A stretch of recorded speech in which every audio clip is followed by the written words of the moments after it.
Novel دل سنبھل جا ذرا، رائٹر خانزادی، قسط نمبر 19۔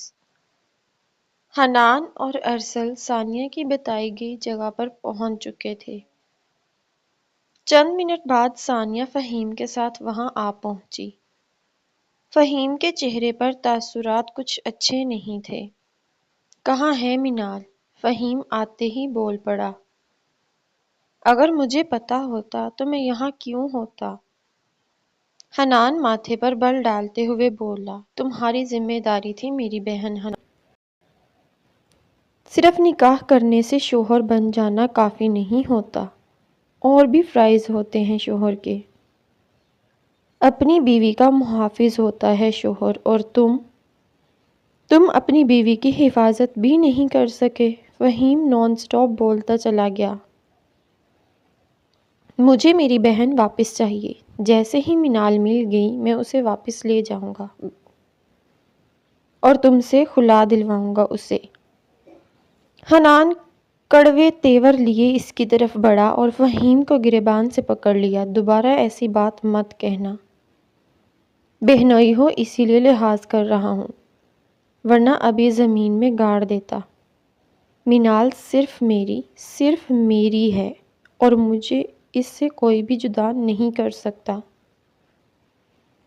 ارسل اور ثانیہ جلدی سے آگے بڑھے۔ حنان چھوڑو فہیم کو، ارسل نے چھڑوانے کی کوشش کی مگر حنان کی گرفت مضبوط تھی۔ بہت جلد ڈھونڈ لوں گا میں اسے، مجھے تمہاری مدد کی کوئی ضرورت نہیں۔ آئی ایم سوری ثانیہ، تمہیں اور تمہارے شوہر کو اسی وقت تکلیف دی۔ جا سکتے ہو تم لوگ۔ حنان اس کا گریبان چھوڑتے ہوئے بولا۔ یہ کیا بدتمیزی تھی حنان، یہ وقت لڑنے جھگڑنے کا نہیں ہے، ایک دوسرے کا ساتھ دینے کا ہے۔ حنان کو بازو سے کھینچتے ہوئے ارسل نے اسے جانے سے روکا۔ کیا کہا؟ بدتمیزی میں کر رہا ہوں؟ ارسل تم میرے ساتھ ہو یا فہیم کے؟ حنان الٹا اس پر تپ گیا۔ لڑائی میں نے شروع نہیں کی، اس نے شروع کی ہے۔ دیکھو حنان، اس وقت سب پریشان ہیں، تم بھی پریشان ہو، فہیم بھی پریشان ہے۔ منال اگر تمہاری بیوی ہے تو فہیم کی بھی بہن ہے۔ تم دونوں اس وقت پریشان ہو۔ فہیم جذباتی ہو گیا تھا۔ کیا ہو گیا یار، اگر کچھ کہہ بھی دیا اس نے تمہیں تو وہ صرف منال کا بھائی نہیں، تمہارا بہنوئی بھی ہے۔ معذرت کرو اور فہیم نہیں، فہیم بھائی بولو۔ ارسل کی بات پر حنان نے بھویں اچکاتے ہوئے ارسل کی طرف دیکھا۔ سوری میں بولوں؟ جی میں تم سے کہہ رہا ہوں۔ حنان کی نظر آنسو بہاتی ثانیہ پر پڑی تو وہ گہری سانس لیتے ہوئے فہیم کی طرف بڑھا۔ آئی ایم سوری فہیم، میرا مطلب ہے فہیم بھائی۔ ارسل کے گھورنے پر اس نے جملہ مکمل کیا۔ آئی ایم سوری ٹو، میں جذبات میں کچھ زیادہ ہی بول گیا۔ مجھے اندازہ ہو چکا ہے تمہیں منال کی فکر ہے۔ جو شخص اپنی بہن کے سامنے بیوی کی محبت میں بہنوئی کا گریبان پکڑ سکتا ہے وہ اپنی بیوی سے سچی محبت کرتا ہے۔ آخری جملہ فہیم مسکراتے ہوئے بولا تو حنان نے آگے بڑھ کر فہیم کی شرٹ ٹھیک کی اور مسکرا دیا۔ ثانیہ اور ارسل بھی مسکرا دیے۔ اٹس اوکے حنان، ارسل نے اسے گلے لگا لیا۔ اب یہ بتاؤ کرنا کیا ہے؟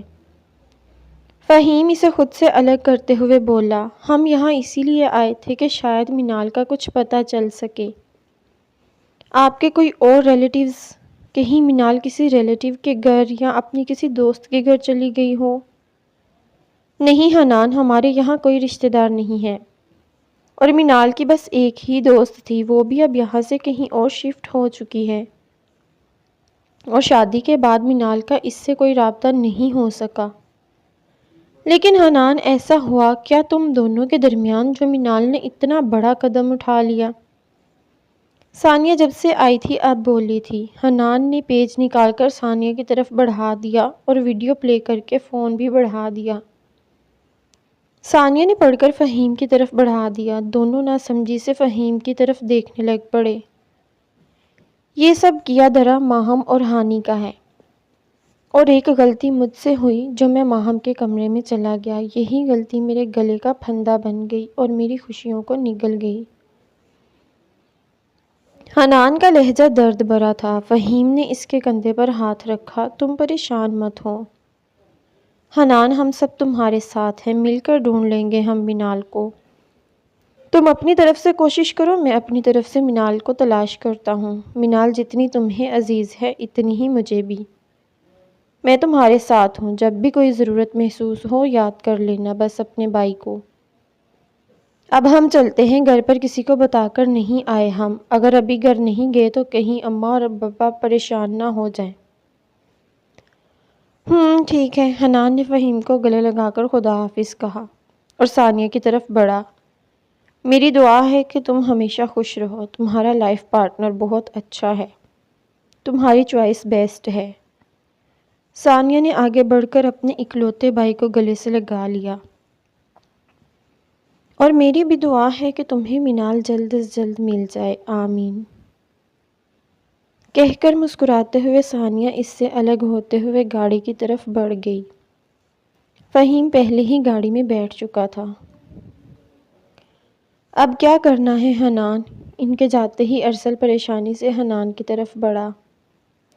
تم گھر جاؤ ارسل، میں گھر نہیں جا سکتا، جب میں گھر جاتا ہوں مجھے منال نظر نہیں آتی گھر میں، اور ماہم جب اس کو دیکھتا ہوں میرا دل کرتا ہے جان سے مار دوں اسے۔ حنان صبر سے کام لو، اگر اسی طرح چلتا رہا تو تم پاگل ہو جاؤ گے۔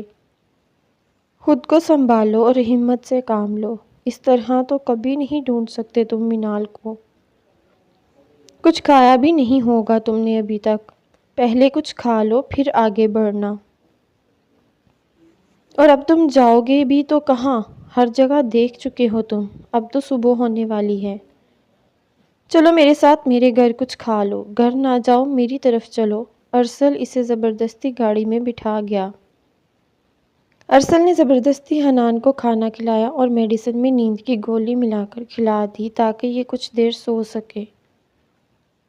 میڈیسن کھلانے کے بعد ارسل نے اسے وہیں سونے کو کہا، لیکن حنان سونا نہیں چاہتا تھا۔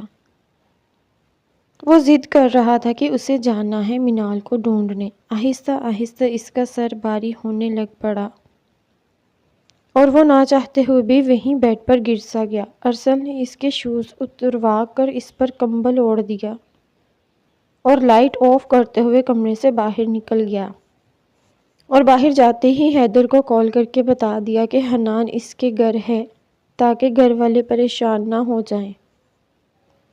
اگلی صبح منال کمرے سے باہر آئی تو شمائلہ آپا ناشتے کی میز پر بیٹھی تھی۔ وہ شاید منال کا انتظار کر رہی تھی۔ منال کو باہر آتے دیکھا تو مسکرا دی۔ آؤ اینی بیٹا، میں تمہارا ہی انتظار کر رہی تھی، بہت وقت گزر گیا کسی کے ساتھ بیٹھ کر کھانا کھائے ہوئے۔ 5 سال ہو گئے احمد کو یہاں سے گئے ہوئے، تب سے اکیلے کھانے کی عادت سی ہو گئی ہے، مگر آج میں بہت خوش ہوں، تمہارے ساتھ بیٹھ کر ناشتہ کروں گی۔ منال ہچکچاتے ہوئے کرسی کھینچ کر بیٹھ گئی۔ احمد کون؟ آپا میں کچھ سمجھی نہیں، منال نہ سمجھی سے بولی۔ ارے ہاں، وہ میں تمہیں بتانا بھول گئی، احمد میرا اکلوتا بیٹا ہے جو اسٹڈی کے لیے باہر کے ملک گیا ہوا ہے۔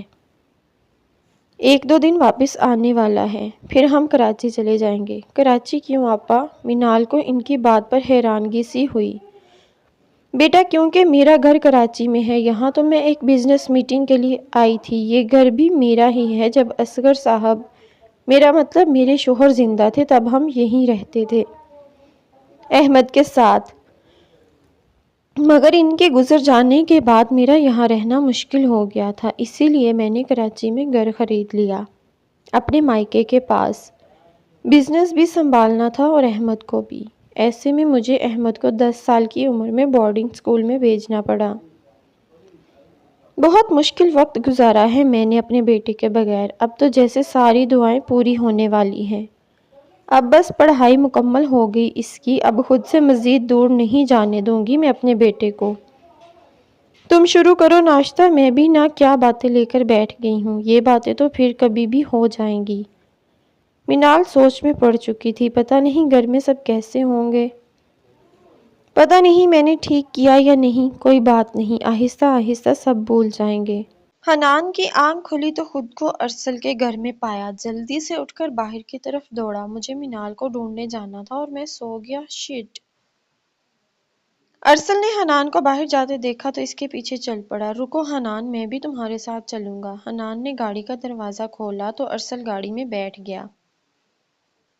حنان نے گاڑی آگے بڑھا دی۔ ارسل حنان سب سے پہلے تھانے گئے رپورٹ درج کروانے۔ انہوں نے رپورٹ تو درج کر لی مگر کوئی تسلی بخش جواب نہیں دیا۔ ان کا کہنا تھا کہ لیٹر سے یہ ثابت ہو چکا ہے کہ آپ کی بیوی اپنی مرضی سے گئی ہے۔ ہم کوشش کریں گے، اگر ہمیں کوئی خبر ملی تو بتا دیں گے ہم آپ کو۔ اپنا کانٹیکٹ نمبر تو لکھوا دیا ہے آپ نے، بس جیسے ہی ہمیں کچھ پتہ چلا فوراً بلا لیں گے آپ کو۔ اب آپ لوگ جا سکتے ہیں۔ حنان کو مجبوراً گھر جانا پڑا۔ ارسل نے زبردستی اسے گھر بھیجا کہ جا کر فریش ہو۔ کیا حال بنا رکھا ہے اپنا۔ حنان گھر گیا تو بنا کسی سے بات کیے سیدھا اپنے کمرے کی طرف بڑھ گیا۔ واش روم کی طرف جانے ہی لگا تھا کہ بول پڑا، مینال میرے کپڑے نکال دو یار۔ پھر جب یاد آیا کہ مینال تو یہاں ہے ہی نہیں تو سر جھٹکتے ہوئے الماری کی طرف بڑھ گیا۔ کپڑے نکالتے ہوئے واش روم چلا گیا۔ مسز ملک حنان کے واش روم سے باہر آنے سے پہلے ناشتہ لے کر بیٹھی اس کا انتظار کر رہی تھی۔ حنان تولیے سے بال خشک کرتے ہوئے باہر نکلا۔ سامنے ماں کو بیٹھے دیکھ ٹھٹک گیا۔ موم، آپ یہ سب واپس رکھوا دیں پلیز، مجھے کچھ نہیں کھانا، بھوک نہیں ہے مجھے۔ ڈریسنگ کے سامنے بال بناتے ہوئے بولا۔ مسز ملک تڑپ کر رہ گئی بیٹے کی حالت پر۔ حنان بیٹا، کھانے سے کیسی دشمنی؟ آؤ میرے بیٹے ناشتہ کر لو، تھوڑا سا کھا لو پلیز۔ چچی جان نے بھی کچھ نہیں کھایا کل سے۔ حیدر اچانک وہاں آ گیا۔ حنان، ہم تمہارا دکھ سمجھتے ہیں مگر ہمارا بھی تو خیال کرو۔ میں مانتا ہوں ماہم کی غلطی ہے، لیکن ماہم کی وجہ سے تم باقی سب سے کیوں منہ موڑ رہے ہو؟ ہم سب نے کیا بگاڑا ہے تمہارا یار؟ دیکھو چچی جان کو، تمہیں کیا لگتا ہے ان کو دکھ نہیں ہے مینال کے جانے کا؟ ان کا حال دیکھو یار، تمہاری وجہ سے بہت پریشان ہیں یہ۔ چچا جان بھی صبح ناشتہ کیا بغیر چلے گئے، باقی سب کا بھی یہی ہے۔ کسی کا دل نہیں کر رہا تو کسی کو بھوک نہیں ہے، ایسا کب تک چلے گا یار؟ حیدر کی باتوں پر حنان کو اپنی غلطی کا احساس ہوا۔ وہ جلدی سے آگے بڑھ کر ماں سے لپٹ گیا۔ I am sorry mom. Mrs Malik نے اس کا ماتھا چوم لیا۔ نہیں میری جان، میں ناراض نہیں ہوں تم سے، بس پریشان ہوں تمہارے لیے۔ میرے بیٹے کی خوشیوں کو نظر لگ گئی کسی کی۔ کتنی خوش تھی میں جب تمہیں اور مینال کو ایک ساتھ دیکھتی تھی، دل کو سکون سا محسوس ہوتا تھا۔ لیکن پتہ نہیں پھر کس غلطی کی سزا مل رہی ہے ہمیں۔ اب جب تمہیں اس حال میں دیکھتی ہوں تو دل خون کے آنسو روتا ہے۔ بس اللہ پاک جلدی میرے بیٹے کو اس کی خوشیاں لوٹا دے، بس یہی دعا ہے میری۔ آمین۔ چلو اب ناشتہ کر لو، ٹھنڈا ہو رہا ہے۔ حنان کو نہ چاہتے ہوئے بھی ناشتہ کرنا پڑا ماں کی خاطر۔ حیدر حنان کو ناشتہ کرتے دیکھ مسکراتے ہوئے کمرے سے باہر نکل گیا۔ حیدر نیچے سیڑھیاں اترتے ہوئے پری سے ٹکرا گیا۔ اف، ایک تو تم جب بھی ملتی ہو یوں ہی ٹکراتے ہو، اور کوئی کام نہیں ہے کیا تمہیں؟ پری آنکھیں سکوڑتے ہوئے بولی۔ ہاں مجھے اور کوئی کام نہیں ہے، بس یہی انتظار رہتا ہے کہ پری میڈم آئیں اور میں ان سے ٹکراؤں اور ان کو پہلی نظر میں مجھ سے پیار ہو جائے، جیسا فلموں میں ہوتا ہے۔ حیدر بھی تپ چکا تھا۔ اوہ ریئلی؟ تو پھر کیا ہوا؟ پری گال پر ہاتھ رکھتے ہوئے معصوم سا چہرہ بناتے ہوئے بولی۔ کیا؟ حیدر کو اس کی یہ ادا بہت بھائی۔ دل ہی دل میں مسکرا دیا پری کے اس انداز پر۔ وہی لو ایٹ فرسٹ سائٹ کہہ کر پری نے اوپر کی طرف دوڑ لگا دی مگر بھاگ نہ سکی۔ حیدر نے اسے بازو سے کھینچ کر واپس اپنے سامنے کیا۔ اگر میں کہہ دوں ہو گیا ہے تو؟ حیدر کے اس جواب پر پری کے تو ہاتھ پاؤں پھول گئے۔ تو کیا؟ مجھے جانے دو، میں آنٹی سے ملنے آئی تھی۔ پری اپنا بازو چھڑوانے کی کوشش کرنے لگی مگر حیدر نے بہت مضبوطی سے اس کا بازو تھام رکھا تھا۔ حیدر میرا بازو چھوڑو، کیا مسئلہ ہے؟ پری گھبرا گئی تھی جبکہ حیدر شوق نگاہوں سے مسکراتے ہوئے اس کی طرف دیکھ رہا تھا۔ السلام علیکم انکل، پری اوپر کی طرف دیکھتے ہوئے بولی تو حیدر نے اس کا بازو چھوڑ دیا جلدی سے۔ ہاتھ چھوٹتے ہی پری نے اوپر کی طرف دوڑ لگا دی۔ جب حیدر نے اوپر دیکھا تو کوئی نہیں تھا وہاں۔ پری اوپر کھڑی انگوٹھا دکھا رہی تھی اسے۔ حیدر مسکراتے ہوئے بالوں میں ہاتھ پھیرتے ہوئے نیچے چلا گیا اور پری اوپر چلی گئی۔ پری کمرے میں داخل ہوئی سلام کرتے ہوئے۔ ارے کیا ہوا آج میرے حنان بھائی کا موڈ کیوں آف ہے؟ پری اندر آتے ہوئے بولی۔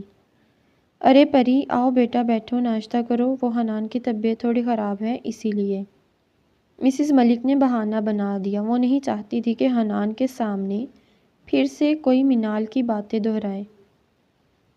موم میں آفس جا رہا ہوں، آفس میں ضروری کام ہے مجھے، پھر ملتا ہوں۔ حنان کمرے سے باہر نکل گیا خدا حافظ کہتے ہوئے۔ پری سمجھ چکی تھی ضرور کوئی بات ہے مگر اس نے کوئی سوال نہیں کیا۔ آنٹی میں آپ کو یاد کروانے آئی تھی کہ میرا برتھ ڈے ہے سنڈے کو، آپ بھول تو نہیں گئی نا؟ نہیں نہیں بیٹا، یہ بھی کوئی بھولنے والی بات ہے، ہم سب آئیں گے، بس دعا کرو سب ٹھیک ہو جائے تب تک۔ تمہاری بھابھی گھر چھوڑ کر چلی گئی ہیں، اسی وجہ سے حنان پریشان ہے۔ مسز ملک نے ساری بات پری کو بتا دی۔ پری کو بہت دکھ ہوا ماہم اور ہانی کے بارے میں جان کر۔ اس کی آنکھوں سے آنسو نکل پڑے۔ پتہ نہیں بھابھی کہاں ہوں گی، کس حال میں ہوں گی۔ ہاں بیٹا، ہم لوگ بھی کل سے اسی پریشانی میں ہیں، پوری رات نہیں سو سکی میں۔ ساری رات منال کے بارے میں سوچتی رہی میں۔ منال نے بہت جلد بازی کی، مجھ سے بات کرتی، میں سمجھاتی حنان کو، مگر اس نے بنا کسی سے بات کیے یہ سوچتے ہوئے کہ اسی میں حنان کی بھلائی ہے یہ قدم اٹھا لیا۔ اب بس یہی دعا ہے کہ کوئی معجزہ ہو جائے اور جلدی سے جلدی منال واپس آ جائے، آمین۔ پری نے دل سے آمین کہا۔ اس نے حنان کو دل سے اپنا بھائی مانا ہوا تھا، کیونکہ اس کا کوئی بھائی نہیں تھا۔ حنان کو اس نے بھائی مان لیا تھا، اور بس یہی بات تھی کہ وہ حنان کو دکھی نہیں دیکھ سکتی تھی۔ میں چلتی ہوں آنٹی، میں ماما کو بتا کر نہیں آئی، وہ پریشان نہ ہو جائیں کہیں۔ کہتے ہوئے پری کمرے سے باہر نکل گئی۔ نیچے گئی تو اندرونی دروازے سے باہر نکلتے ہوئے پھر سے حیدر سے ٹکرا گئی۔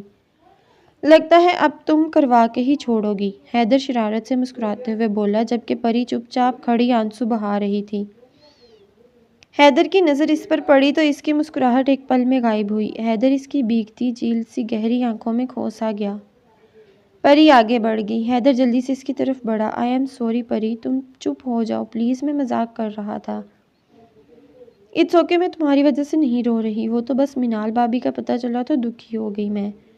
حیدر نے آگے بڑھ کر اس کے آنسو صاف کیے۔ میں بھی یہی چاہتا ہوں کہ میری وجہ سے کبھی آنسو نہ آئیں تمہاری آنکھوں میں۔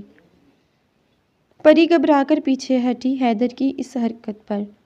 میں چلتی ہوں، دیر ہو رہی ہے۔ رکو، حیدر نے آواز دی تو پری رک کر پلٹی۔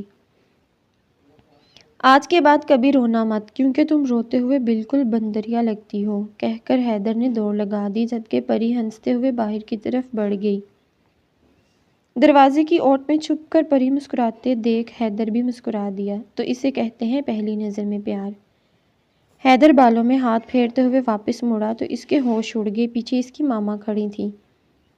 کیا ہو رہا تھا یہ سب؟ وہ غصے سے بولی تو حیدر کو لگا جیسے آج تو بس گیا، آج نہیں بچتا تو بیٹا۔ کچھ نہیں ماما، کہتے ہوئے حیدر نے جلدی سے اپنے کمرے کی طرف دوڑ لگا دی، جبکہ اس کی ماما مسکرا دی۔ اچھا تو محبت ہو گئی ہے جناب کو، کرتی ہوں بات ملک صاحب سے۔ مسکراتے ہوئے وہ اندر کی طرف بڑھ گئی۔ حنان آفس پہنچا تو ملک صاحب اسے آفس میں دیکھ کر حیران رہ گئے۔ حنان نے میٹنگ اٹینڈ کی اور اپنے آفس میں آ کر بیٹھ گیا۔ ملک صاحب بھی وہیں آ گئے۔ حنان آرام کر لیتے بیٹا، کچھ دیر آفس کی فکر نہیں کرو بیٹا، میں سب کچھ سنبھال لوں گا۔ تم منال کو ڈھونڈو۔ ملک صاحب بھی بیٹے کی یہ حالت نہیں دیکھ رہے تھے۔ It's okay dad, meeting attend کرنا بھی ضروری تھا، سمجھ نہیں آ رہا منال گئی تو گئی کہاں، آسمان کھا گیا یا زمین نگل گئی؟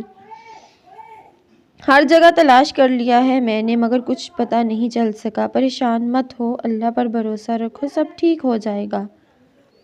منال کو گھر سے گئے ہوئے آج 3 دن ہو چکے تھے مگر کچھ پتہ نہیں چل سکا تھا۔ حیدر اور ماہم پری کی برتھ ڈے پر آئے ہوئے تھے۔ مسز ملک نے زبردستی ان دونوں کو بھیج دیا تھا۔ حیدر تو خوشی خوشی تیار ہو گیا مگر ماہم بے دلی سے وہاں بیٹھی تھی۔ کچھ دیر بعد پری ان کے پاس آئی۔ حیدر کی تو آنکھیں کھلی رہ گئی۔ وائٹ فراک میں پری واقعی پری لگ رہی تھی۔ ماہم نے کھلے دل سے اس کی تعریف کی، جبکہ پری منتظر تھی کہ حیدر بھی اس کی تعریف میں کچھ بولے، جبکہ حیدر کان سے فون لگائے دوسری طرف چلا گیا۔ بظاہر تو وہ فون پر مصروف ظاہر کر رہا تھا خود کو، مگر دور سے بھی اس کی نظریں پری پر ہی جمی تھی۔ پری نے اس کی طرف دیکھا تو وہ دوسری طرف دیکھنے لگ پڑا۔ پری مایوس ہوتے ہوئے اسٹیج کی طرف چلی گئی۔ حیدر نے پری کو جاتے دیکھا تو مسکراتے ہوئے واپس اپنی سیٹ پر آ گیا۔ خوشگوار ماحول میں پری نے سب کو وشز اور کلیپنگ کے ساتھ کیک کاٹا۔ سب نے گفٹس دیے اور اس سے پہلے کہ کھانے کا دور چلتا، پری کے پاپا نے سب کو اپنی طرف متوجہ کیا۔ آج میرے لیے بہت ہی خوشی کا دن ہے۔ آج میری بیٹی پری 22 سال کی ہو چکی ہے۔ مجھے آج بھی وہ دن یاد ہے جب پری کو میں نے پہلی بار اپنے بازوؤں میں اٹھایا تھا۔ سوچا نہیں تھا کہ وقت اتنی تیزی سے گزرے گا۔ بیٹیاں تو ہوتی ہی پرائی ہیں، یہ بات میں بھول چکا تھا۔ تو آتے ہیں اصل بات کی طرف۔ آج پری کی سالگرہ کے موقع پر خوشگوار بنانے کے لیے آج ایک اور خوشخبری سنانا چاہتا ہوں میں آپ سب کو۔ آج میری بیٹی کا نکاح بھی ہے اپنے چچا زاد کزن فرحان سے، تو ویلکم کریں سب میرے داماد کا۔ داخلی راستے سے اندر آتے ایک نوجوان کی طرف دیکھتے ہوئے بولے تو سب کی نظریں اس کی طرف گئیں۔ سب نے کلیپنگ کرتے ہوئے اس کا استقبال کیا۔ فرحان چلتا ہوا اسٹیج پر پہنچا اور پری کے سامنے گھٹنوں کے بل بیٹھ گیا اور رنگ اس کی طرف بڑھائی۔ Will be mine? پری نے التجائی نظروں سے باپ کی طرف دیکھا۔ انہوں نے پری کو ہاتھ آگے بڑھانے کا اشارہ کیا۔ پری نے التجائی نظروں سے حیدر کی طرف دیکھا۔ حیدر رخ موڑ گیا۔ پری نے ہاتھ آگے بڑھایا تو فرحان نے اسے اپنے نام کی انگوٹھی پہنا دی اور اس کا نکاح پڑھا دیا گیا۔ وہاں حیدر وہاں ایسے بیٹھا تھا جیسے یہاں ہے ہی نہیں۔ نہ تو اس میں یہاں سے جانے کی ہمت رہی تھی اور نہ ہی بیٹھنے کی۔ وہ تیزی سے وہاں سے اٹھا اور باہر کی طرف چل پڑا۔ ماہم بھی اس کے پیچھے چل پڑی۔ حیدر رکو، کہاں جا رہے ہو؟ مجھے تو ساتھ لے جاؤ۔ حیدر بنا ماہم کی بات سنے چلتا گیا اور گیٹ سے گھر میں داخل ہو گیا۔ پری دیکھ چکی تھی حیدر کو اٹھ کر جاتے ہوئے۔ ایک آنسو اس کی پلکوں سے ٹوٹ کر اس کی ہتھیلی پر گر گیا۔ اس نے اپنے آنسو صاف کر دیے۔ پری ضبط کی انتہا پر تھی۔ سب کچھ اتنا اچانک ہوا کہ وہ کچھ بول ہی نہیں سکی۔ حیدر سیدھا اپنے کمرے میں گیا، دروازہ لاک کر کے اپنے گلے سے ٹائی کھینچ کر اتار کر زمین پر پھینک دی اور بیڈ پر گر گیا۔ اپنی پاکٹ سے ایک ڈبیا نکالی اور سامنے دیوار میں دے ماری۔ اس میں سے رنگ نکل کر سامنے فرش پر جا گری۔ حیدر نے اپنے بال دونوں مٹھیوں میں جکڑ لیے۔ وہ بھی ضبط کی انتہا پر تھا۔ اس کی محبت اس کی آنکھوں کے سامنے کسی اور کی ہو گئی اور وہ کچھ کر بھی نہ سکا۔ آج اس نے سوچا تھا کہ پری سے محبت کا اظہار کر دے گا، کیونکہ پری اس کے دل میں بس چکی تھی۔ اس کی چھوٹی چھوٹی شرارتوں نے اسے دیوانہ بنا لیا تھا اپنا۔ مگر جو ہوا یہ تو حیدر کے وہم و گمان میں بھی نہیں تھا۔ وہ اب کچھ نہیں کر سکتا تھا سوائے ضبط کرنے کے، اور وہی کرنے کی تو کوشش کر رہا تھا وہ۔ مینال کو پیاس لگی تو اٹھ کر باہر کچن کی طرف بڑھی۔ سامنے کھڑکی سے اسے کوئی اندر آتا دکھائی دیا، چہرے پر ماسک پہنے۔ مینال کی تو ٹانگیں تھر تھر کانپنے لگ گئیں۔ چور! وہ چلائی اور سامنے موجود چور نے چھری اس کے گردن پر رکھ دی، اسے ایک جھٹکے میں اپنے قریب کرتے ہوئے۔ مینال کو لگا جیسے اس کی سانس رک گئی ہو اور وہ وہیں دڑم سے زمین پر گر گئی۔